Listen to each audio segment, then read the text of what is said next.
another Tabitha's Glass Emporium YouTube video. Today we're looking at this, which is a fantastic little Easter decoration threesome. I'm totally loving this. I saw this and was inspired, and the idea of it kind of being a sewn little pattern, or it kind of looks like cookies, and I'm really loving this, and I can't wait to show you how to make this today. So the first thing we did was create a template for the pieces of glass. This is available if you send us an email. The email is in the comments below. We can send you a copy, a PDF of this, so you have all the templates you need for this. We then cut out the main body parts and the bigger heart and egg in white glass. We used 13 because I had some around available. I think 13 or dense white are better because they're a kind of stronger white than 113, which is a bit greyer, and for this sort of project I quite like the stronger white. And then the little inserts of the feet and the ears and the heart and the egg we did in petal pink. So I've cut all those to size and I've got them here available. I'm sorry, I'm not going to show you how to cut and grind. There's lots of people out there showing how to do that. So what I have here is I have some fibre paper that I've cut, leaving a little space for a piece of glass so that I can put a hook. So I'm just going to, I like to put a bit of glue under my fibre paper, it stops everything sliding around. Then I'm going to put some glue to hold my hook in place.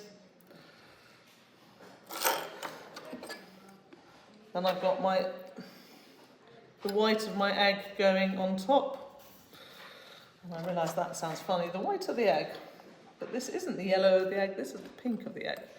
And we've just sort of done with this pink and white theme, as it's quite kind of, I think of Easter as sort of pastel colours. Now, so for the rabbit, we again carefully sort of cut what we needed out of a piece of fibre paper to make sure the head stays up above and the other body parts can kind of come in below. So here we've got the, this is the sort of body of the rabbit, and it slips in nicely into the head. Then we've got a piece of glass here that the hook can be sandwiched between. We've got the ears going on here like so.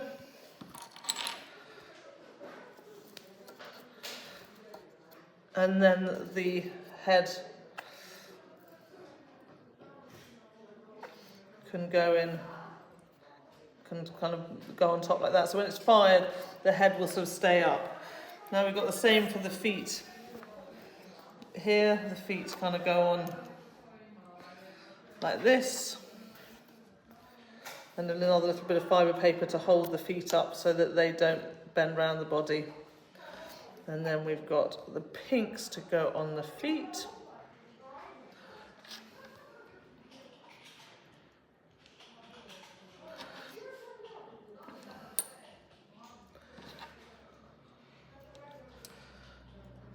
And the whites to go on here. Now we've got the heart, same idea.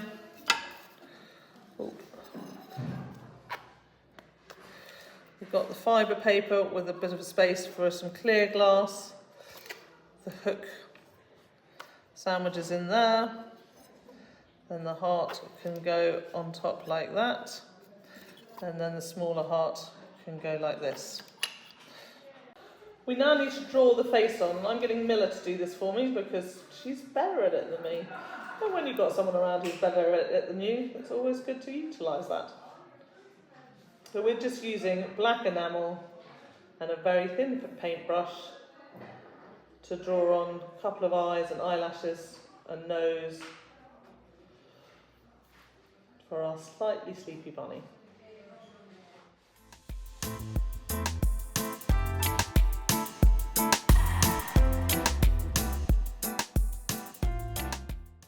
So now I want to put some what would like be stitching, because I kind of like the idea that it's almost like it's a stitch project. Now I'm not sure whether it's going to be best to put glue down or not as I do this, or whether that's just going to make it stick to my tweezers.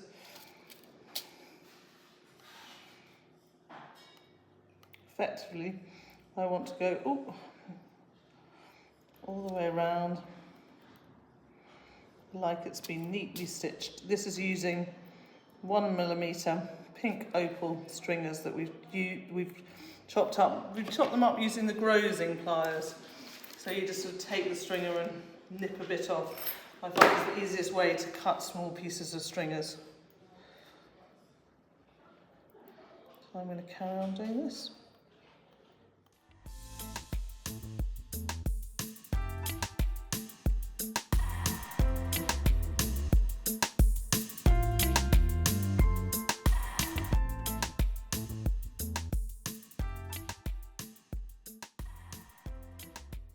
So I was looking at the project and I feel that there's something slightly missing, which would be this, which will add to the template.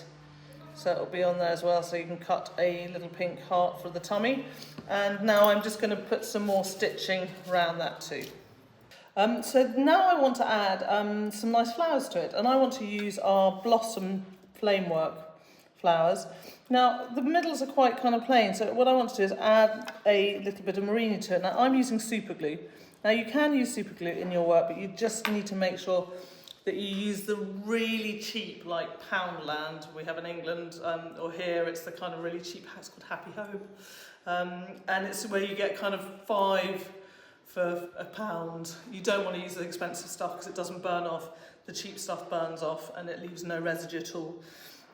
So you use a cheap bit of super glue just because I want to hold it in place really quickly.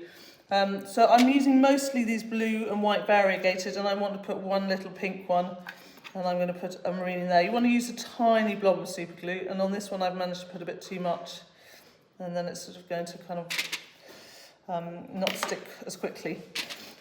So what I want to do is I'm just going to put a little bit of decoration on these, and not, not a lot. I'm going to sort of put 3 of these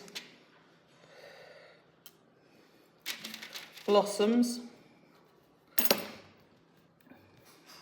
and it just helps hold the leaves in the murrine in place.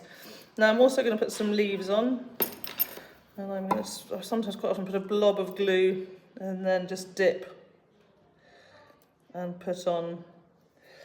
I find there's a kind of easy way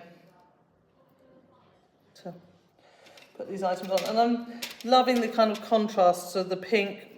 They're quite primary colours. No, they're not primary colours, but they're sort of quite basic colours. It's not an enormous palette of colours, but how pretty it looks together, the 3 of them. And then I'm going to do the same on the egg, putting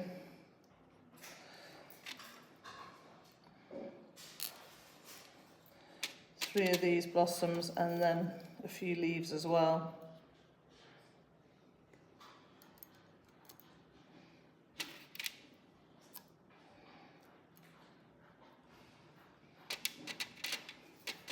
So this is kind of minimal murrine, but with a big impact on a project. Look how pretty that is. It's such a small amount of murrine. And then for our little bunny, we're just going to give her 1 pink and 1 blue. I mean, I know we're doing this for Easter, but imagine this as a kind of, new baby gift. And it's kind of gorgeous as decorations for a baby's room. It would be really, really sweet.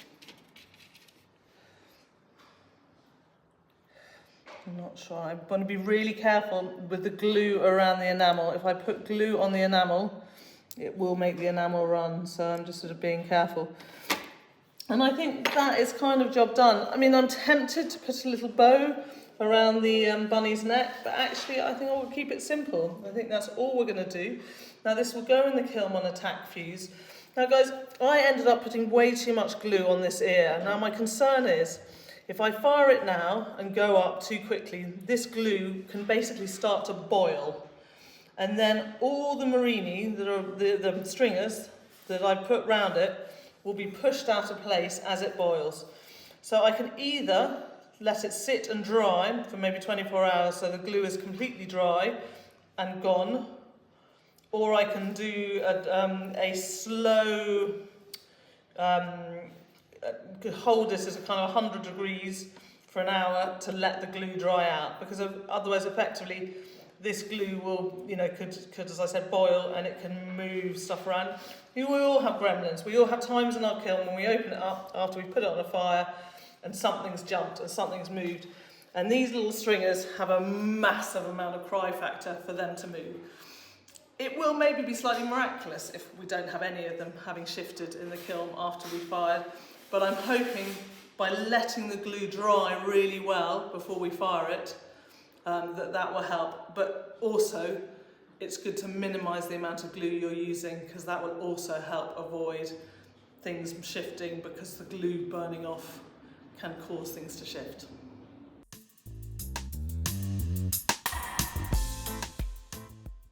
So here they are out of the kiln. I think they look absolutely adorable. I'm so in love with this. As you can see, I talked about kiln gremlins. We've had a little stringer jump here onto here. I don't think it matters. I still think they look really great. We've also got a little bit of a murrine that slid down this petal. But all in all, I don't think anyone's going to notice that. If I was redoing it, I think I'd make my hearts, the white on these projects, a little bit smaller. I think it's fine on the bunny, but on the egg and the heart, I'll probably kind of make them a little bit smaller, and yeah, but I just absolutely love this. It's so cute. We have Coral, who's here with us today in the studio, who is very close to giving birth, and you know, well, I say very close. She's got 10 weeks to go. Almost 9 weeks to go, and I'm planning to remake this for her baby blue for her son, with maybe a G on the belly. So I also think this could be a really great present for someone who's having a baby. And we're planning on making it for her. So I can't wait to see what you guys do with this. I think this is a great Easter project, and for so many other things it would be really nice too. I hope you've liked this. Subscribe now if you haven't, the button should be there. And you know, any questions and templates, email us at the bottom and we'll email you back the templates. And I hope you've enjoyed this one, and see you soon.